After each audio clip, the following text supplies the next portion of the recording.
السلام عليكم ورحمة الله وبركاته والسلام دمان أقيارت شربت له صاحب قالية رير دبيب رير ددان سيقودي سيجار سيلا ياهي ملا في عياهي ملا نبات قبا إلهي إذن كيسا وإدي رجينا ملك سعدون كجوكتان إيسو دوادا نو سو دوادا أو خير إيه فرحات لا سو دوادا اسقصوا نقط كل أو وناكسن وما مواني إيه مركله وبرنامج كيدو دو جنتي دي رجلنته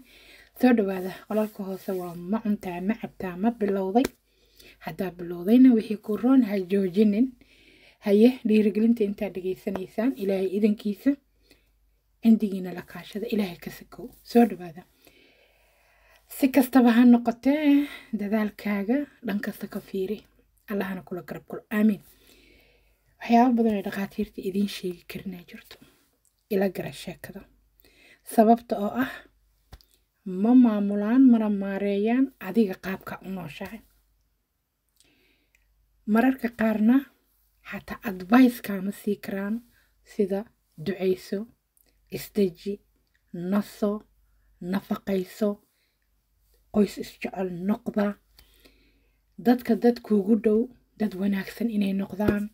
qalbiyan inaad degan tahay isku roon inaad tahay waxyaabo badan ayna kaa caawi karin ilaaha ku caawi karo adigaas caawi karo waaye aragnimada iyo waayaha aa ku caawin karo waxyaabo badanna runtii waa laga yaabaa inaad ku kacdo ood baraarugto ood fahanto waxna waxaa laga yaabaa inaadan noloshaada fahmin qaas ahaan intay fursadda jirto sida fadhiga ka kac isbeddel samee ilaahay bari la shaqee jirkaaga wax ka bara hormoonkaaga ogsoonow nafaqadaa cuntaa waxaansidahaada iyo hormoonkaagaba way caawidaa allah ku caawiye caadayntaada tabartaada hormoonkaaga iyo taranka ilaahay baa bixiya way caawidaa marka gabdho badanaa waxay leeyihiin ugxaanteyda waa daciif okay muxuu dhakhtarka iigu sheegi waayey ugxaanteyda daciifka ah wuxuu kuugu sheegi karin waxa u roon waa noloshaadii oo dhan inay daciif tahay iyo inay normal tahay wuu kuu kala sheegi karaa dhakhtarka hubaal dad badanna waa loo sheegaa laakiin waxa u roon wax la tirin kara maaha habka loo koriyo habka la isku dejiyo waxa loo cuno waxa laga daayo hadda waa arrin qoto dheer qotadii marka waxaa laga rabaa inaad u fariisato maskaxiya inaa isdejido allah kuu sahlee dhaqaalahaan isku roon aa noqoto ku xisaabtanto hal mar ma korin kare jirka intaahoo ugxaan xabadba maroo kori karaa 3 bilood ay ku qaadataa halka xabo lagama maarmo inaad nafaqo fara badan qaadato ee qoyda jirkaaga ee dib kuu soo nuurido dhakhtarkan ilaahay idankiisa waa inaa ku noqnoqotaa saa u ogaatid su-aalaha aa qabtid isbeddelka kugu yimid halkaa shala taagneed markaa dadaashid ka bacdi halka aad imaan doonto saa idiin sheegaba hal nafaqo kuma keento meeshaa rabtid ilaahay waa kugu keensii karaa laakiin hubaal wax badanaa loo baahan yahay soo waxyaabaha loo baahan yahay waxaa ka mid ah adiga oo ku faraxsan xaajigaaga oo ku caawinayo ilaahay idankiisa ku faraxsan taran raadinta allaa baxshee sabood la-aan meel dheer ma gaaraysid sida kolley qiyaasta tahay ilaa meeshaan daryeel badanaa la rabaa qur-aan saaraa la rabaa qalbi deganaa la rabaa nafaqeynaa la rabaa iyo daryeel aanan ahayn hal kaniini oo loo liqo aqliga hal kaniini waa inaa iska ilowdid hal daryeel iyo hal kaniini iyo hal nafaqo meel dheer kuma geynaysa waqtiga unbay kaa lumisaa dabcan kaniinigii fitamiina kaagama daro maanta hadduu qof bilaabo multivitamin ma kaaga darayo laakiin laga yaabay ugxaan daciifa inuuna kaa dabageynin justa multivitamin iyo justa vitamin d oo weliba dadka inta badan oon arko kan ugu raqiisisan iyo kan iska affordableka kan caadiga aho lacag badanba joogin bas ay qaadanayaan daryeelka loo baahanyana wuxuu yahay daryeel jirkii qalalay gunta kasoo qoynayo okay maanta guri mugdiya haddaad toosh shido ama nal shido soo iftiin ma noqonayo nafaqooyinka qaar jirka way ifiyaan waxay u ifinayaan wax kale maaha nafaqo badanaa ku daabacan daryeelka gudihiisa. marka adaa waxaa lagaa rabaa in xad la-aan ilaahay idankiisa qoyskaas loo roonaado, waayo ugxaantoo kale daryeel badanay rabtaa, cararayaashana sidoo kale. ugxaanta ishaada caadiga ha ku arki kartaa, yaas waa yariis laakiin weli waa arki kartaa. hadda haddii hal xabo oo masage ama haruuro dhulka la dhigo, haddaan indhahu si kala daciif ku ahayn waad arki kartaa. masagada waxaa kasii yar kiimwa, hal xabo oo kiimwa saxan saar. ugxaanta dumarka xabad kiimwa la egtaa, waa tiny, waa yariis laakiin ishaada way qabanaysaa, naked aygaada ku arki kartaa. markaad korto oo la nafaqaysto oo la dhiraysto oo la qalbi dejisto oo la duceysto way kortaa ugxaanta. laakiin ma kugu caawinayaan dhakhtarka daryeel kab iyo karin waxaa u baahan tahay, waayo waaba aragtabahe iskuul maaha dhakhtarku waa baaris iyo jawaab kadibna oradiga tag. adigana waxaa u baahan tahay daryeel badan oo weliba caawiyo, allaha barakeeye da'daada dahabka. 30 sano wixii ka dambeeyo waa laga yaabaa daciifnimada dadka qaar inay fahmaan, waayo 25 wixii ka dambeeyaba jirku wuxuu isku daya inuu decline noqdo ama hoobad noqdo ama baaba bilaabo. jir haween marka maxay tiri Soomaali qeer Allah siiya waa gacan ku hayn. gacan ku haynta haddayna kugu soo dhicin, daryeelkii oo dhan aadan barasho lahayn ama aadan ogeynba in la isdaryeelo ama aadan ku tala jirin ama situationka uu ka ahaa. dadka qaarkood waxay dhahaan intuu jirkayga baaba'ay maamoona anigu waxaan ahaa qof madax bannaan ama gabar ama garoob. ilmo inaan dhalo maba igu ma ku tala jirinba, ilmaan kala korinayay, ilmo kale inaan dhalo kuma tala jirin, ama maba isdhehaynba daryeel gacan ku hayna u baahanto. anigu hadda dabkayga weligay ma damin, alxamdulilah waa cunaa waa cabaa, ee isma dhehayn waxaan cunaya cabaayay baan waxtar badan ii lahayn. su-aalaha marka gabdhuhu ay ka qabaan dabiibku aaday u badan yihiin, allaha barakeeyo. marka dhagayso, xisaabtan, adduunku horumar u gaaray. dhaqaatiirta maxay u sheegi laayihiin? dabcan waxay u sheegi laayihiin wax kale maaha,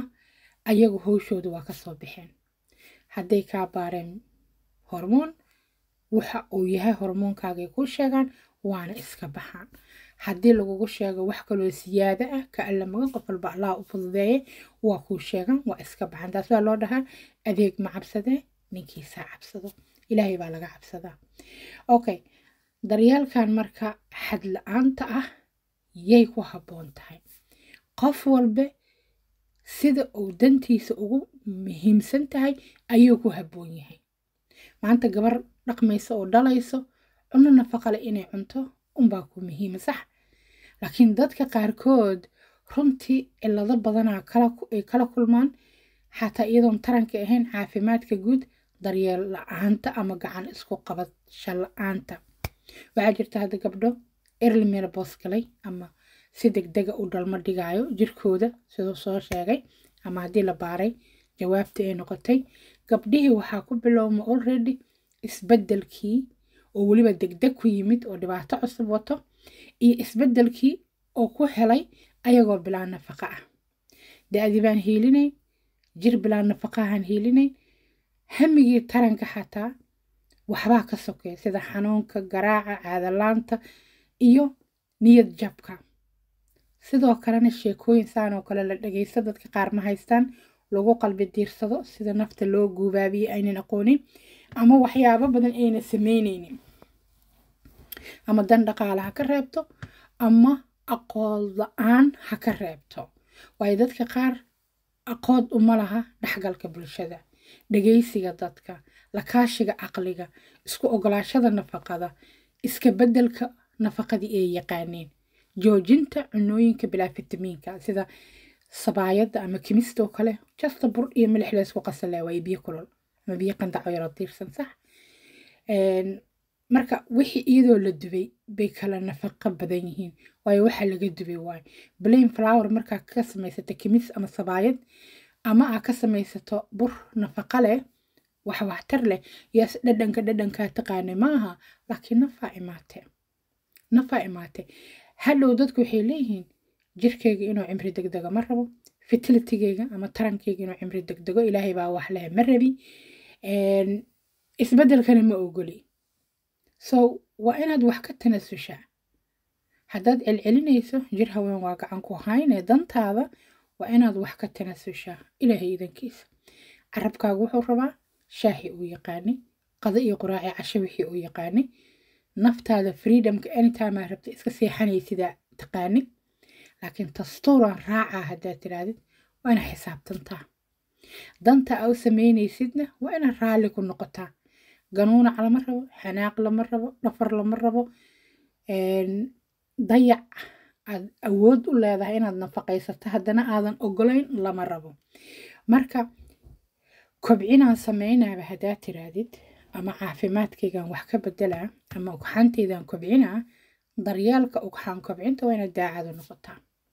ilaahay idankiisa marka annaga hormoonkeena hadduu xataa isbedelayo tartiib uma baxo waana sii salfadaa siyaabo kala duwanna waa noo salfadaa marka fuleexantiisa ma moogo gabdho badan ma moogo isbedelka ku yimid laakiin maxaa talaa maxaase ka qaban kartiin okay waxaa jirta gabdho uu dhaqaatiirta kusoo dhahaan waxba kama qaban kartid muxuu ku keenay inuu dhakhtar ka dhaho isbedelkan kugu yimid wuu durgay waxba kama qaban kartid waxaa laga wadaa ilaahay baa naga og laakiin mahmaah yaraa jirta oo macquula mahmaahdaas waxaa la yidhahdaa 60 jir iyo laxa jeclo dadku markay soo weynaadaan hubaal laxa jeclay bilaabaan laxa jecladaas waxaa ka mid ah inay joojiyaanba bataatanba ay joojiyaan ama yareeyaan gadgad nafaqadii la sheegaba gad wixii cusub caalamkaa jeclaa la yiri dhakhtarada xataa dadaan u tagaynaa jiro oo dhahaya dhiig hadduuna igu dhicin dhakhtar maxaan ka jirinaa wixiina rabo hadda gabdhaha markay dhahaan caado iguma dhacdo haddaan dhaho ilaa intay kaa maqan tahay xilligaas ay ii sheegaan dhakhtar mau tagta qaarkood waxay dhahaan haddaynaba imaanin habri maxaan ka aadaa hayahe maxaa ka sheegahe emayahe maxaan sameeyaa you see inaad howl samaysana waa rabtaa hubaalna waxa kaa qaldan ma taqaanid hobsiina halaa la siistaa ma la yaqaan wax lagugu sameeyo adiga isla yaabaysid anigaa kula yaabaa dhakhtarkiyaa kula yaabaa aakhirka waxaa laga yaabaa waayuhu inuu waqti badan kaaga lumo meeraysiga ila gara sheekada taas waan idiin dhahaa fariiso xisaabtan arrinkaa raadinaysid muhiima kuu yahay 5 sano 6 sano dadka qaarkood caadadiiyo kasii tagaysay indhaha ka fiirinayan sababta indhaha uga fiirinayan waxay tahay isbedelkay diidayaan waayo markii runta lagu sheego maxaa loo yiri runta dadka way runta laakiin ka rooraan runta markii lagu sheego lagu yiraahdo waxaana kuu daran iska daa waa inaad deyn kartaa wixii kuu darnaa haddaadan deyn karin dan waxa kuu roon ma raadi kartid waayo wixii kuu darnaa ibaaba deyn karin se isku raacdaa waxna waa rabaa waxna ma ogoli aqligaa diida soo marka lagugula dhago lagu yiraahdo waxaan waa kuu daran yihiin iska daa waa inaad automatically tiraa okay oo fahmi kartaa waliba inay kuu daran yihiin oo aad joojisaa laakiin haddaad saboodayso arrinkii hore u taqaanay oo barta aad taalana ku baday ee ku dhigay then xal si loo raadiyo lama yaqaan taas waa dhaqaatiirta u dhahaan gabdhaha Soomaaliyeed badidooda waxba laguma qaban karo ama waxba lagama qaban karo that means waxay kaa dhaadhicinayaan rajabeel sad adiguna haye u tiraadid ood hawshaas uga harto so ilaahay baa wax bixiyaa adaa lagaa rabaa inaad tiraad meelaan kaga haro ma joogo ilaahay ii sahlo iyo inaad tiraadid okay fine waa ku qanacsanahay wuxuu dhakhtarkii igula taliyay halkaasaa iga ahaato choice-ka adaa iska leh soo dhawaada welcome meesha meel dhiirigelin waaye haddii ilaahay idankiisa la rabo ugxaan in la kobciyo ها iyo maya ma la kobcin karaa yes waa la kobcin karaa laakiin gabadha rabta ugxaanta daciifka inay kobciso isbedelka waa inay aqbasho duca dabadeed daryeelka waa inay daacadu noqoto ilaahay intuu ka raali noqday qaadanaysaa taas waa inay aaminsanaato gabar walba waxay cuntay ciidamisaa hayahe waa inoo cashirka kale hadduu ilaahay ka raali noqdo taasna ku qalbi qanca dadaal la-aan duca dabadeed ma soconayso insha allahu khayr dhammaantiin waa salaama meesha waa meel dhiirigelin kusoo dhawaadahe waa inoo daryeelka kale hadduu ilaahay ka raali noqdo ugxaan kobcin sahlan oo saqiran dhammaantiin meel kastoo adduunka ka joogtaan saaxiibtinimo wanaagsan soo dhawaada dhammaan welcome